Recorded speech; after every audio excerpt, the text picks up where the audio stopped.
Хочу 2 минуты рассказывать вам о стратегии удвоения дохода. Хотите удваивать свой доход? Я эти вещи разработал в долгие годы, ребята. В своих бизнесах проверил и проверил бизнес своих учеников. Поверьте, то, что сейчас я расскажу, это сделает капитализацию вашей компании до сотни миллионов долларов, соблюдая эти рамки, соблюдая эти правила. Но прежде чем это начинать говорить, у меня к вам такой вопрос. Человек умирает, потому что все органы отказывают работать, или один орган всего лишь отказывает? Любой один из них, да, либо печень, либо почки, либо что. А почему? Потому что организм это система.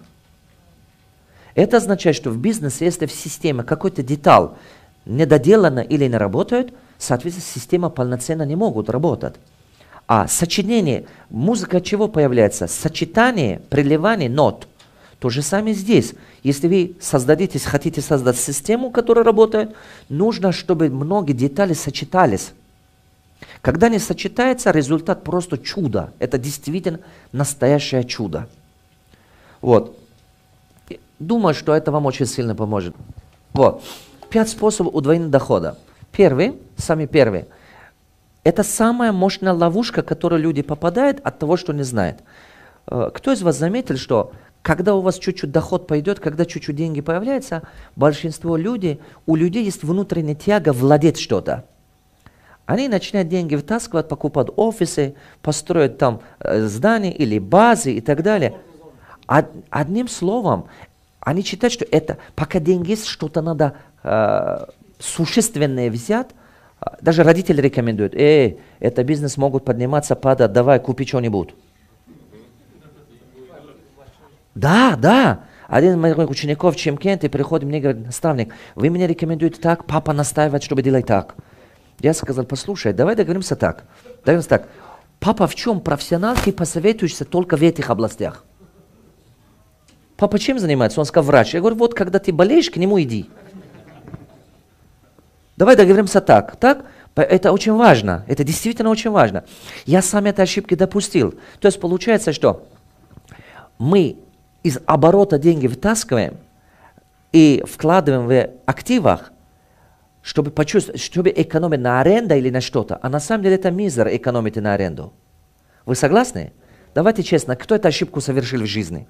Поднимите хоть раз руку. Не, выше поднимите, я хочу запомнить вас. Нет, вот так не надо сразу, чтобы никто не видел. Вот так поднимите, держите, это же нормально.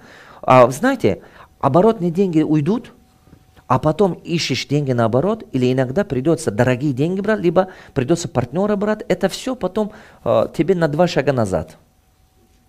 Я тоже это делал. Когда прихожу в разные компании, анализ делаю, 70% их деньги мертвые деньги. Они не работают на них. То есть, если так посмотреть состояние этого человека или его компания, 70% просто разные. Где-то либо как в виде там недвижимости стоят, либо где-то в виде оборудования стоят. В общем, но они не работают, на него нормально.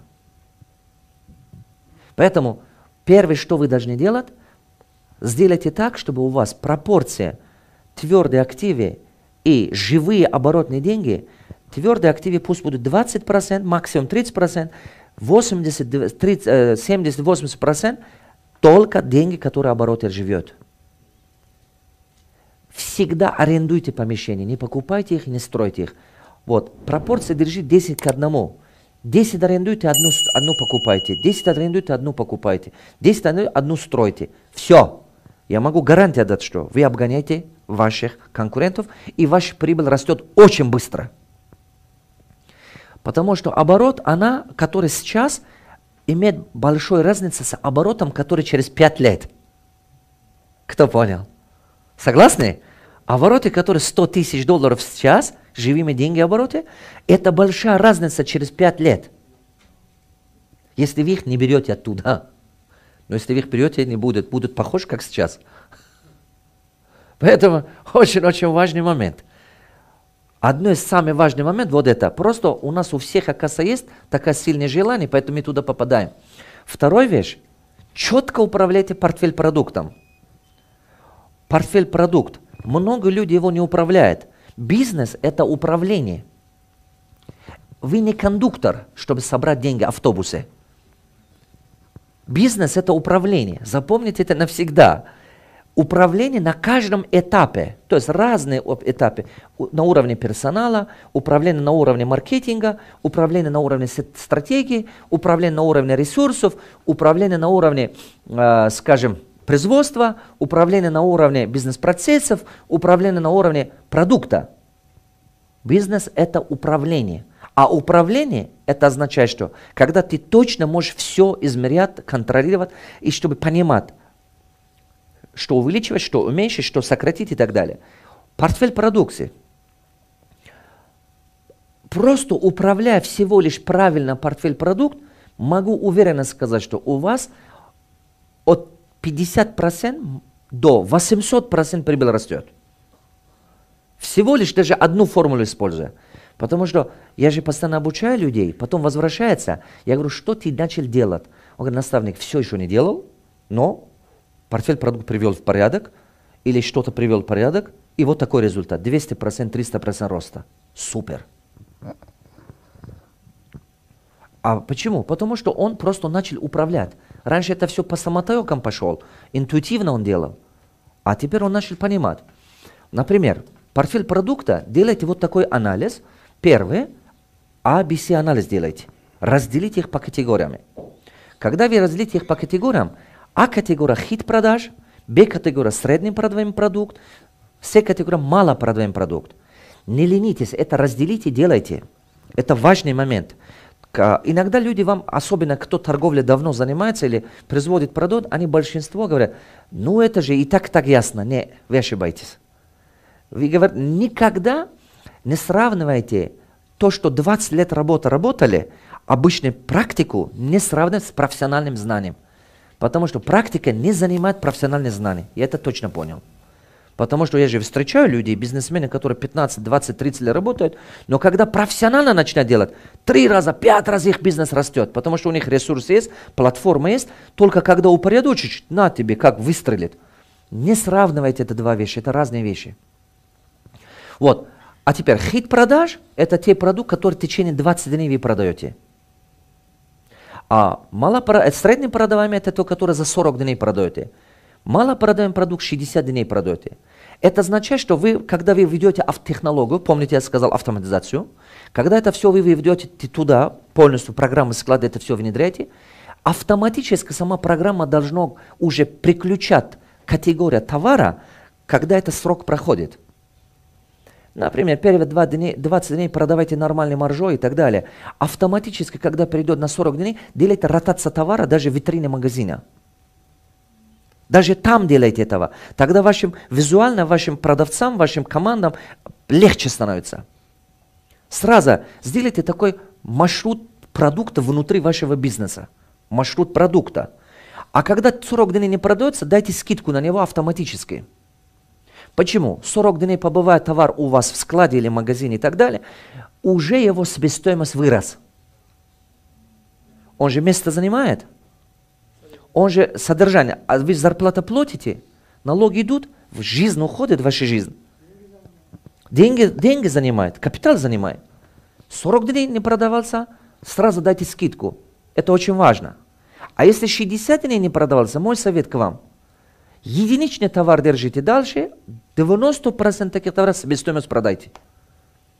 Вы выиграете, когда его себестоимость продадите. Потому что не надо держать до следующего сезона, того. И, ребята, мода поменяется, следующий сезон вкусы меняется, все изменяется. Согласны? Только эта формула работает в разных бизнесах чуть по-разному. Услуги тоже так. Даже в услугах так есть. Я, например, тренингом занимаюсь. Разные мои продукты по-разному продаются. И мы знаем, какой из них что продвигать, какой из них меньше потратит усилия, энергии, время.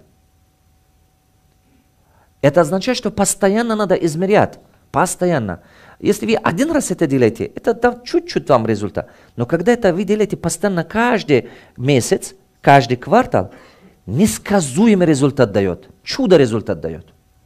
Могу гарантию дать. 100, 200, 300% ваш бизнес растет точно. Могу уверенно гарантию дать. Скажите, пожалуйста, вы верите, что если сейчас я розетку открою, вы пальцы засовываете, ток вас бьет? Или не верите? Кто верит этому? Если не верите, подойдите, открою. Вы согласны, что это не зависит от того, мы этому верим или нет? Факт остается фактом. Здесь то же самое. Один к одному работает. Следующий важный момент. Знаете, что я вижу? У многих людей наоборот, кстати. Если вы пойдете, когда делаю анализ любые бизнесы, 95% бизнеса вот так работает. Количество товара, который у них есть, количество товара. 20% ходовой товар, быстро заканчивается, потом у них постоянно нехватка ходового товара. Они вовремя не успевают обеспечить ходовой товар на полке. Вы согласны? У кого из вас такой болезнь есть? Честно поднимите руки. То есть, это прямо сегодня или часто повторяется это? Давайте по-честному. Часто повторяется? А вы знаете, как решили эту проблему? Я смотрю, мы же отгружаем парфюмерия и другие оптики и так далее. У меня 24 магазина оптики и часто отгружаем парфюмерию. Вечно ходового товара не хватает. Потом я позвал категорийный менеджер, говорю, как ты делаешь анализ портфеля продукта? Она говорит, я делаю.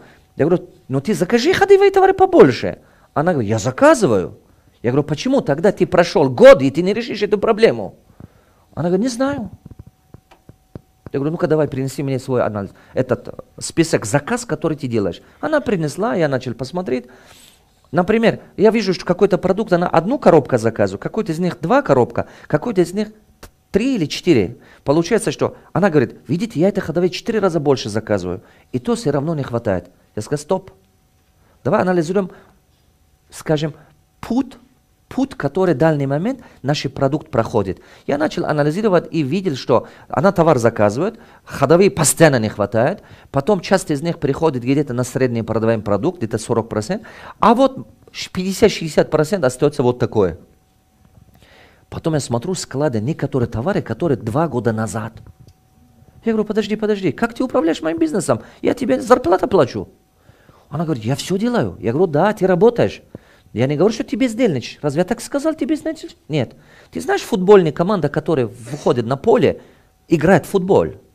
2 футбольные команды играют так, но одну победит. Который победит, зарабатывает больше, стоит больше, развивается быстрее и приближается к финальной группе. Так, который проиграл, издержки такие, расходы такие, точно такие расходы.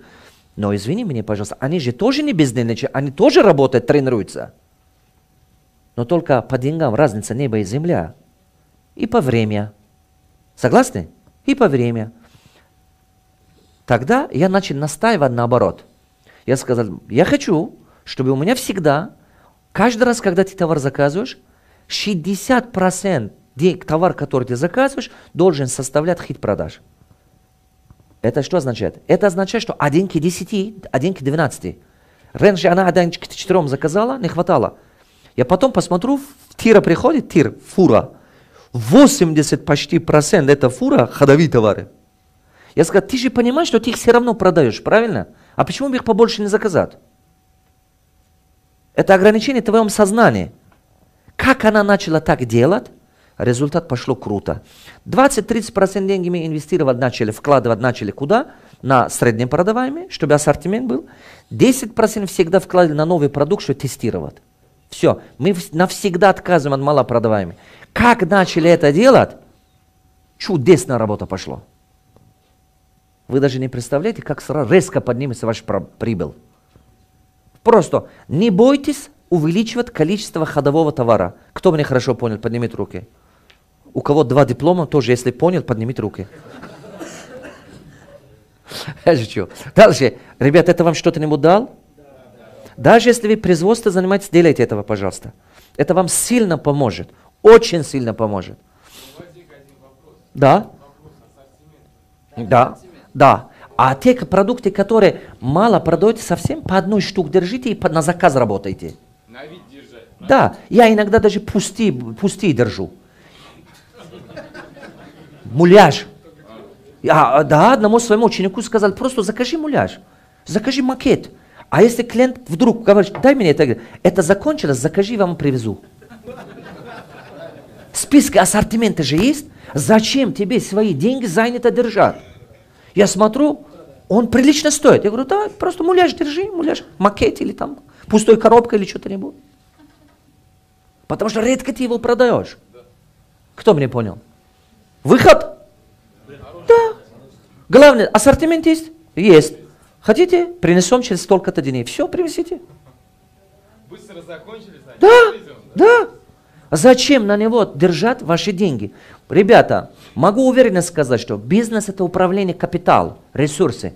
В начале календарный месяц, конца года календарный месяц, у вас была в начале капитализация n сумма, до конца года должно быть n сумма. Если нету такого роста, значит вы не могли управлять этим ресурсом. Вот и все. Согласны? Вот, пойдемте дальше. Третий.